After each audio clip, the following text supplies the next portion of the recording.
Hi everyone, welcome to Loroba News TV. Today we are honored to have one of the most influential personalities in the creative industry in South Sudan. He's been around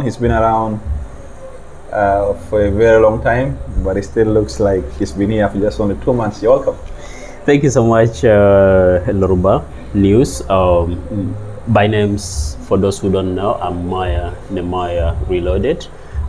Many people might know me by name, and maybe a few knows me physical. I think that was intentional because I'm more like a behind the scenes person. I always get much of my motivation when what I do speaks louder than what I say. And with that, I'm an artist, entrepreneur, a humanitarian actor, and a creator. Thank you, Maya, for coming through. Just a brief information. Today we shall be seated here talking about something that is very crucial in the arts industry. Basically, that will be how can the people in the creatives, we talk about the musicians, we talk about the comedians, we talk about the videographers, talk about anyone who contributes something into the arts industry. How can they be able to make money, or how can they be able to monetize their art, their creativity? How can they be able to make money out of what they are doing so that they can be able to live up? So Maya Nemay here he says he's an artist, but some people refer to him as a former artist or retired artist, or you know.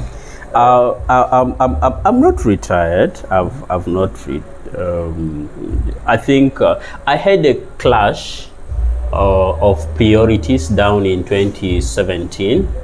That was when the idea of advance was still younger. By 2010, I already had several ideas like the Maya Foundation and that.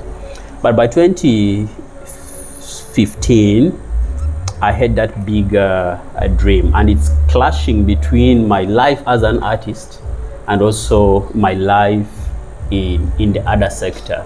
So after weighing all the two, I decided to put a hold, especially on the creative space. One is because the security situation wasn't extremely good by then.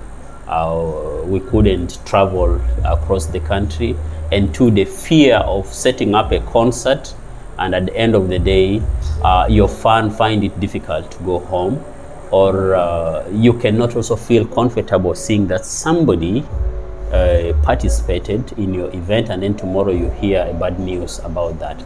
I think after weighing all some of those concerns, and advance was still an idea by then and it requires a lot of time. So weighing between the two, I decided to put much of my energy on advance, and I believe right now we can see the fruits. Okay. So you're one of the artists who has been able to venture into something different and has been able to make money, like not just money, but good money. Good money. Good money, that we say. And this takes us to this question. First of all, remind me, when did you record your first song? My first song was in, not actually a song, but an album. That's late 2010, Ima Moraya. Actually, most of the songs that you still hear them playing on the airwaves, that was the same album. And I can say I'm one of the luckiest artists in this country that my first album was a success. Immediately it was received by the people. I got massive airplays. I got invitations to perform in multiple events, and immediately I started cashing in. Much as it wasn't big money, but I think that time to a young creator like me, it was something so substantial. I used to gross in weekly, cumulative, let me say monthly, I used to gross in about 5,000 SSP And when you calculate that money around 2010, 5,000 SSP was about $2,500 or whatever. And at a smaller, as a startup artist, that was quite an interesting money, and I think it set up the phase. Okay. So now, times have changed from 2010 to 2022. That is about 12 years, and we now have a good number of artists, musicians, comedians, people who are in the creatives. The number has grown so big. But one question that we keep asking every day is, how can these guys be able to make money out of their own art? Of course, every day when you hear someone from the creatives on a radio talk show, they always say support us. When you check on their social media handles, they always talk about the support. But of course, as much as the support is there and the inflow of the money is not there, I don't think it really makes so much sense. So as someone who's been there, who's been an artist, and someone who has been able to make money out of his own efforts, what do you think is lacking? I think we live in a changing society. Technology is evolving. Almost every year there's a change in technology. Looking back to prior to me starting, joining the entertainment industry, I started as a music distributor, by the way. I was initially a distributor, and that was a time when music is sold in cassettes. Okay. I used to travel to Kampala and buy tapes in cartons through some of the distributors like XYZ, Kashukira, X Zone. That's when I started music, and that formed the foundation of me understanding the entertainment space.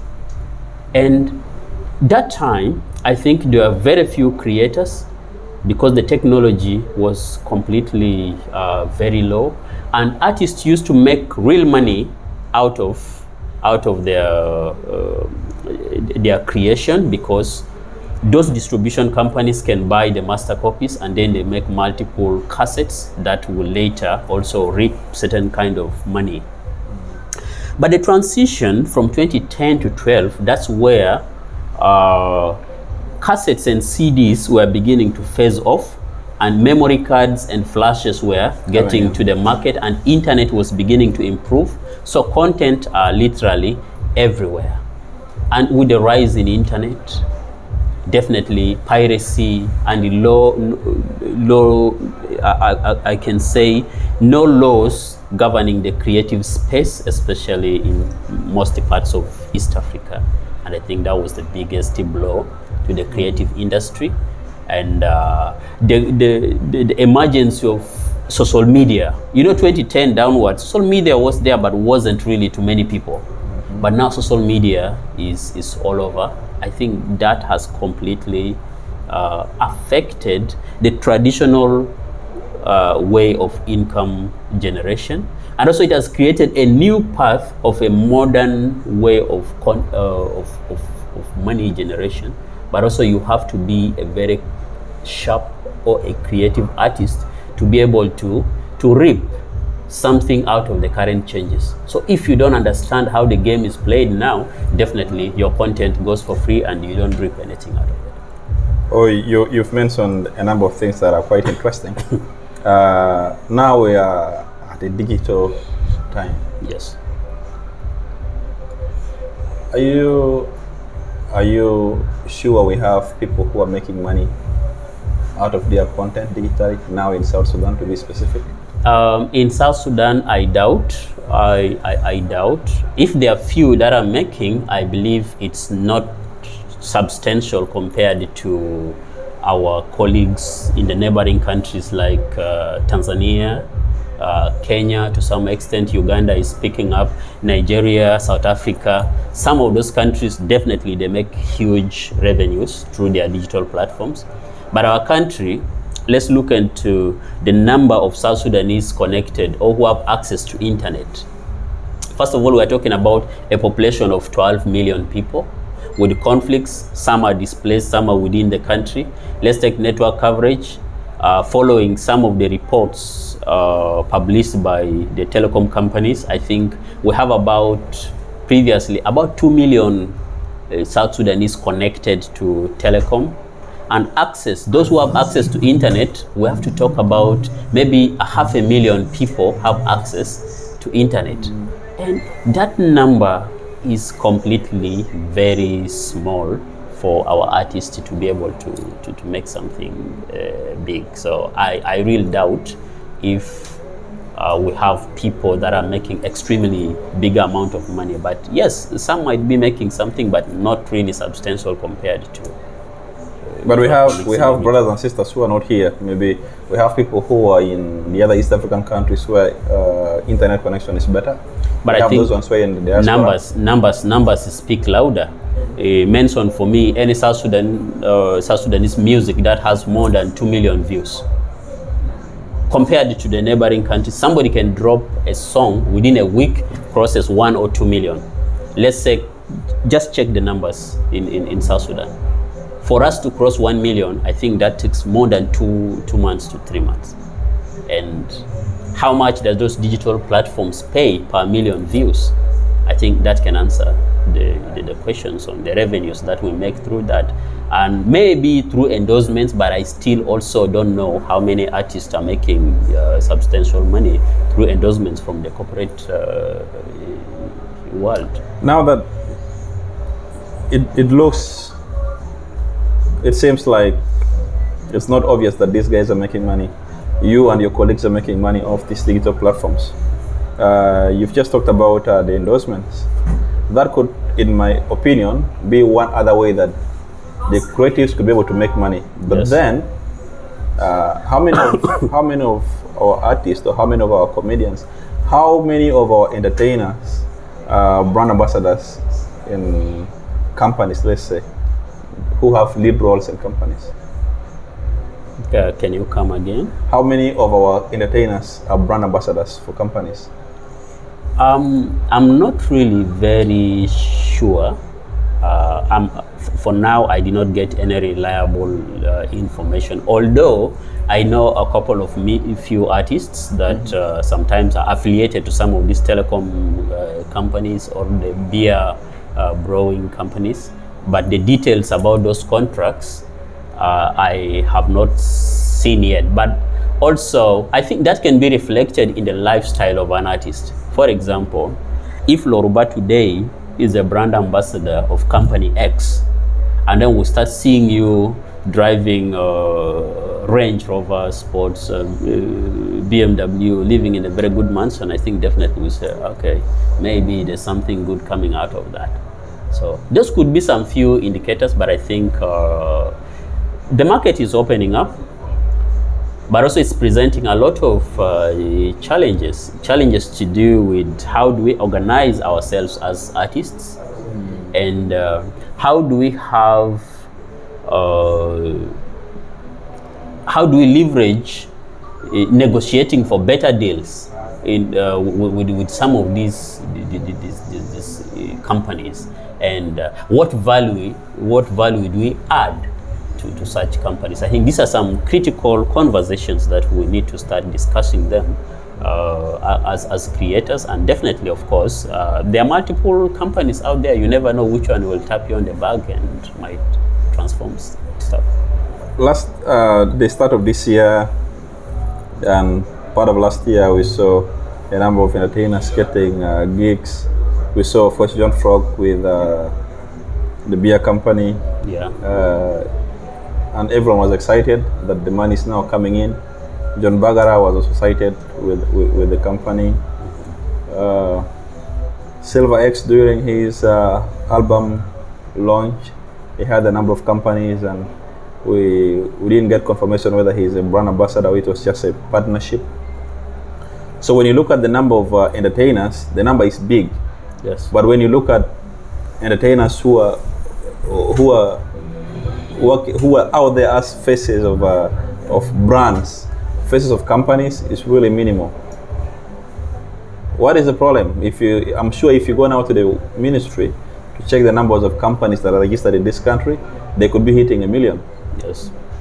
But why are they hesitant? in your view, why are they hesitant to get these people to represent their brands?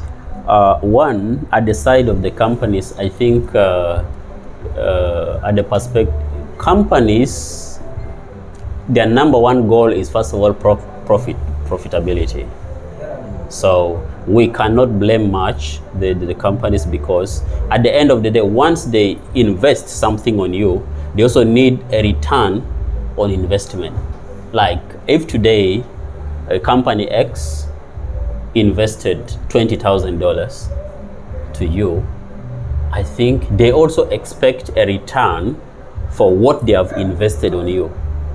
And to us in the creative space, that also poses a very big question, that what value do we bring to the market space? Because this exchange happens where there's value transaction.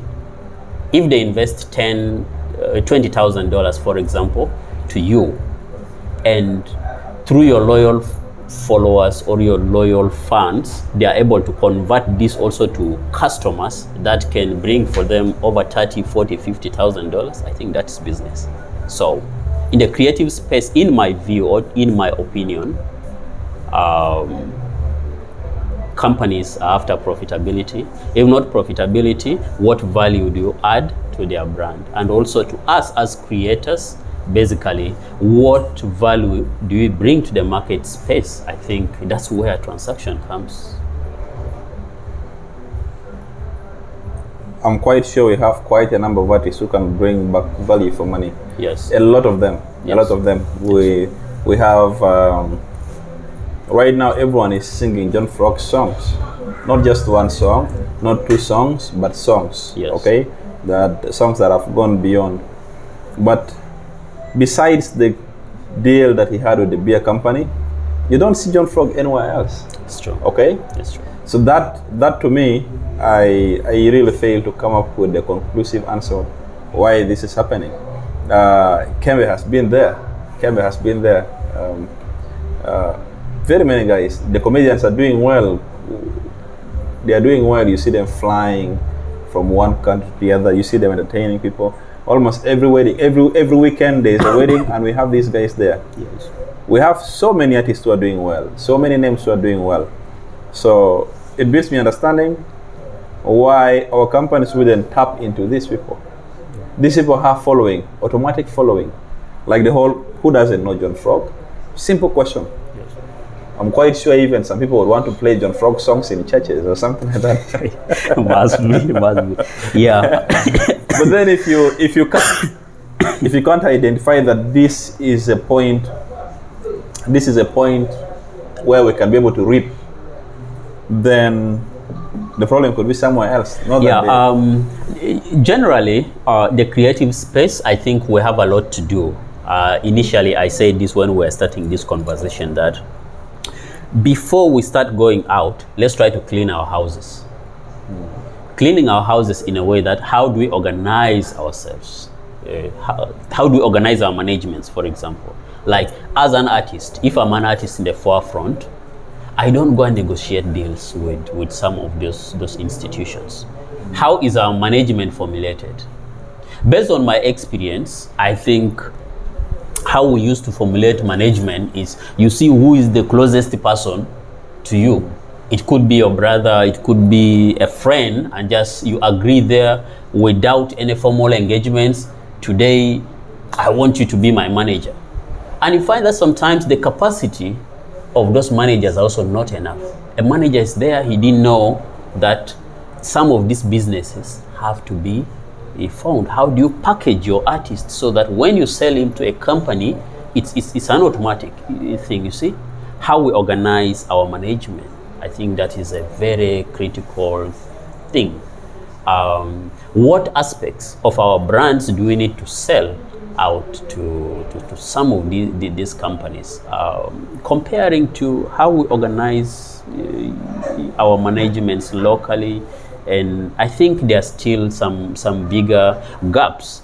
I had several conversations with many of my colleague artists. Sometimes they come in the office, we sit, we have lengthy discussions. And one thing we noted is that most managements, the business come through the artists. Once the deal comes direct to the artist, hey, Maya, we want you to perform in such an event. Now Maya will call the manager, hey, Mr. Manager, or I will say, talk to my manager.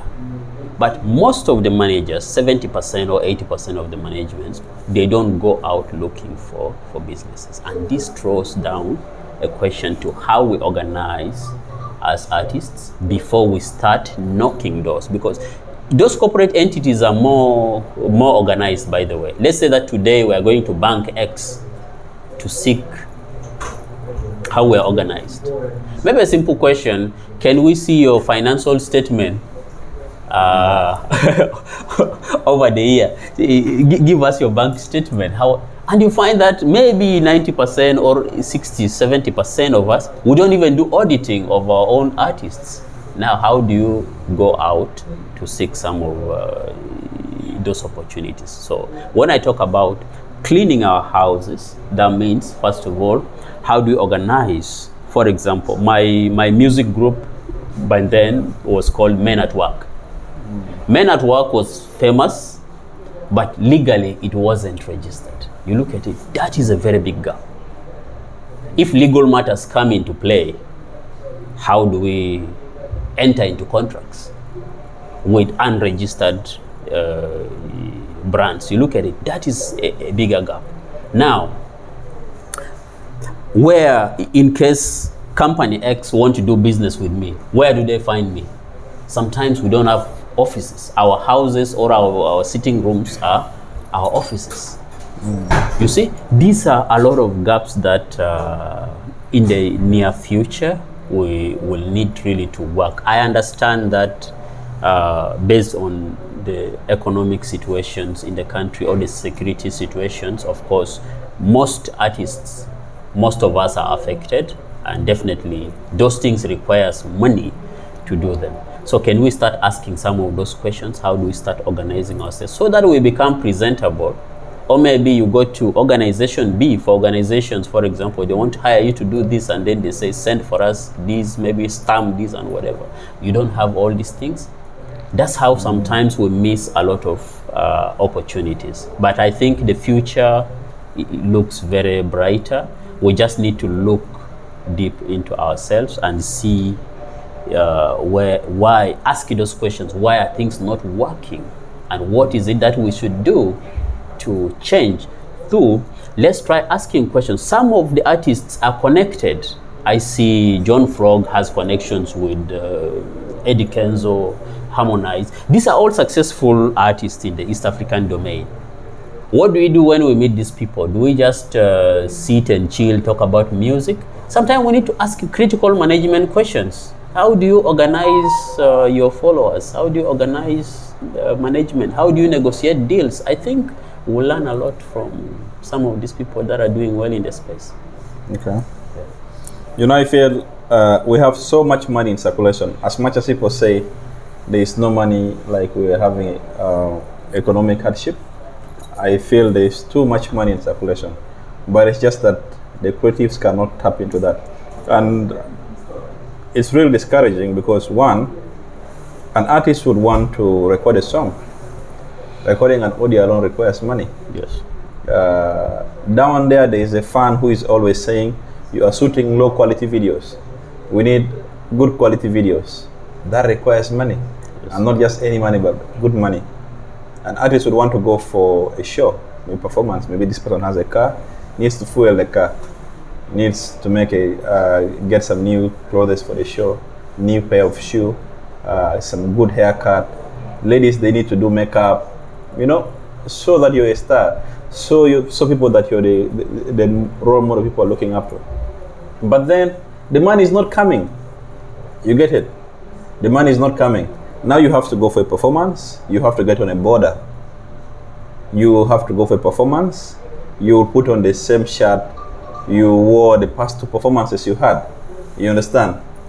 But of course, it comes down to the money bit of it. Yes. So there could be difficulties, but to you, which is the quickest way that these people could be able to get this money finally? I usually don't believe in get rich quick schemes. or somebody, for example, a creator starts today and he wants to become rich. I think the get rich quick schemes is the reason why most artists are going through a lot of challenges right now. Number one, first of all, we first need to understand our niche. When I started, I was very young, a young person, but I started in a niche that is completely different. I was singing traditional songs that are 20 years or 50 years ahead of my age. The philosophy was simple by then. I know that once my music appeals to the elderly and they like it, they have money. So when I organize a concert, they will afford to come to my show, and at the end of the day, I make money. You look at it, understanding your space and how do you sell that to the public. And this is the same notion that as creators, we need to understand our audience. It's like I'm selling this book, for example. Who are my buyers? I cannot take this book to a bar, for example, and get buyers. Definitely, that's a different market. But if I walk around university campuses or I move near public libraries, definitely, or maybe if I move in government offices and NGO offices, I might get a buyer. It's the same thing with a song. If I sing youthful songs, where is the market? If I sing elderly songs, where is the market? I think these are some few basic questions that we in the creative space, understanding our audience is very important. Even if I have only 1,000 fans, I don't need to have tens of thousands of fans. If I have 1,000 loyal fans that are willing to attend my show for $50, I think that's a very good money. Or they are willing to attend my show for $10, that is a very good money. So those are some few questions that creators need to start asking. But of course, we don't deny the fact that challenges are huge. I know the creative space was one of the challenging situations, and we went through some of these challenges. Okay. Yeah.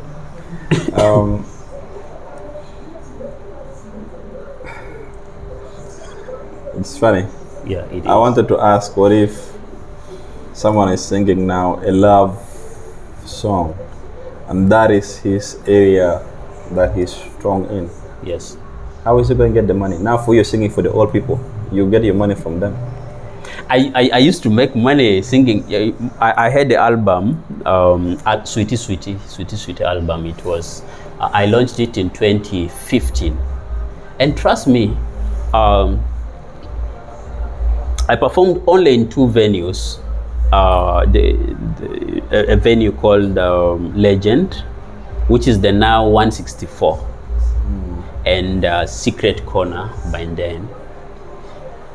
The show was well planned, and we launched it on the 14th of February, which was the Valentine Day.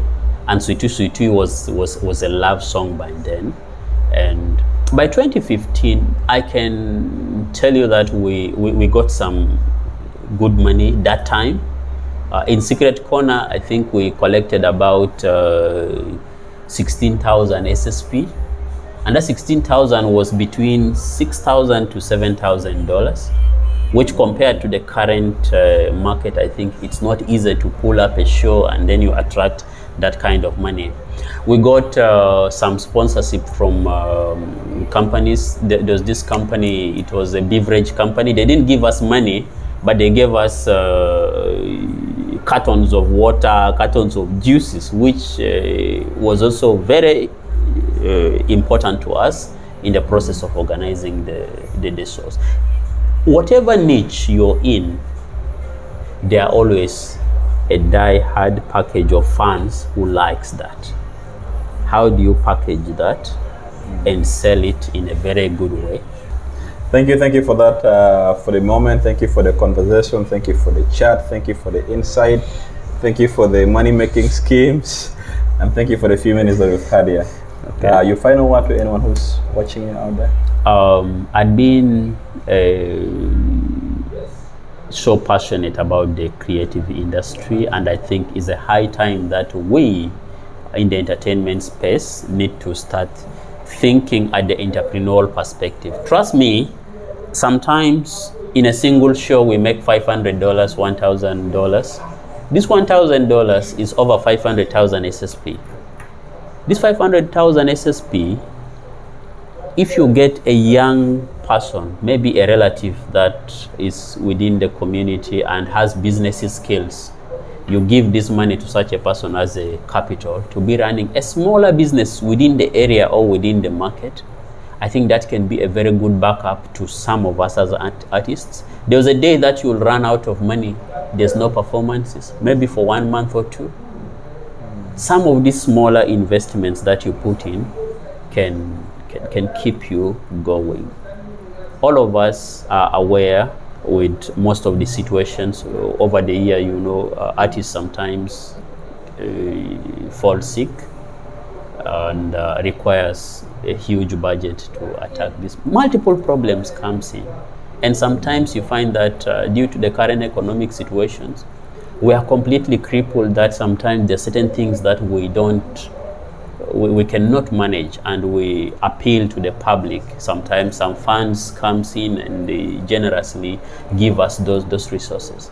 Much as some are giving that in a positive heart, but also there are a lot of conversation behind the scenes. Some also are asking where are the money they are making as artists? Why are they always appealing this to that, you see?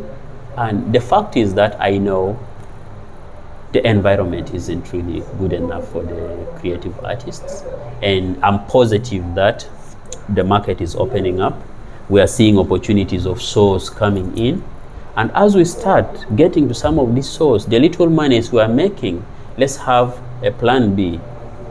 Let's accumulate this small money, start investing in small businesses that can help back us in situations that money is not on our hand. I think basically that will be my statement to the creators.